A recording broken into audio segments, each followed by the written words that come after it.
All right, what is going on, guys? Got another breakdown for UFC Vegas 59. This one's on the prelims at welterweight. We got Josh Quinlan taking on Jason Witt. Quinlan's going to have a 2-inch reach advantage. He's also 2 inches taller. So I'll start with him. This will be his UFC debut.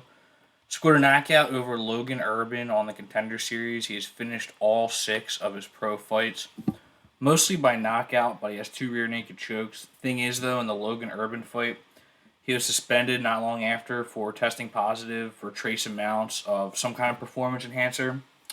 So it is a little concerning, but I mean, stylistically, really good boxing from this guy. Tight punches, very good hooks, very good low kicks, good jab, and he's won most of his fights by knockout. I mean, the level of competition isn't super high, but he's coming out of a tough region.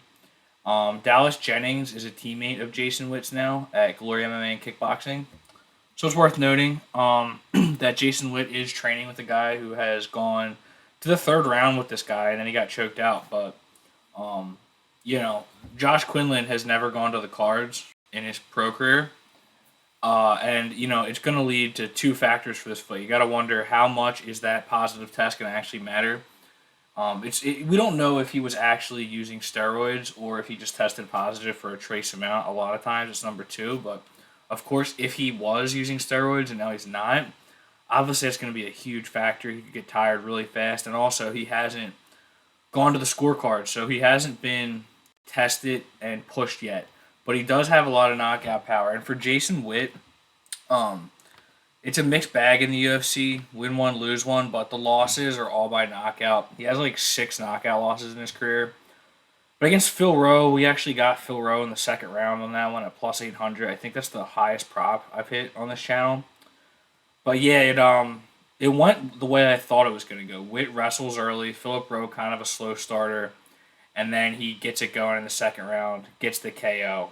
Before that, though, against Brian Barberena, probably the best win of Jason Witt's career. He did get wobbled a couple times by Barberena in that one, but he manages to survive, just wins a brawl, and gets the best win of his career. Before that, though, detonated by Matthew Semmelsberger, was detonated by Takashi Sato 48 seconds into the fight in his UFC debut, which he took on short notice, and he has a lot of knockouts outside of the UFC as well.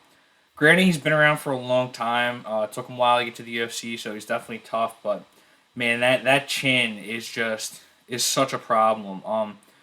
His striking isn't all that great. I mean, he can brawl. He's got some power in his hands when he just lets it go. But Quinlan definitely has the cleaner striking, and I don't know how much Witt is going to be able to stand up to a punch from Quinlan. He's going to have the wrestling advantage, though, and it could be a big factor. I mean, we look at the odds here. Quinlan is a pretty big favorite, and when I initially looked at this fight, um, I don't know if you're one of the few people that saw my previous upload, but I did pick Jason Witt only because I see some value. I mean, a couple reasons. Josh Quinlan has never been tested. I mean, pushed to a decision.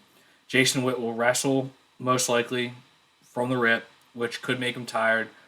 We got that steroid thing hanging over his head. We don't know how much that's going to matter. He hasn't fought in close to a year. All these things.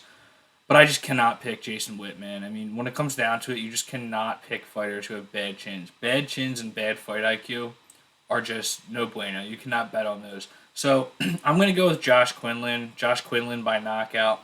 And I might do a sprinkle bet on Josh Quinlan in the first round. Again, just Jason Witt just cannot take a punch, man. He survived that Brian Barberena fight, but he did get wobbled a couple times in that one.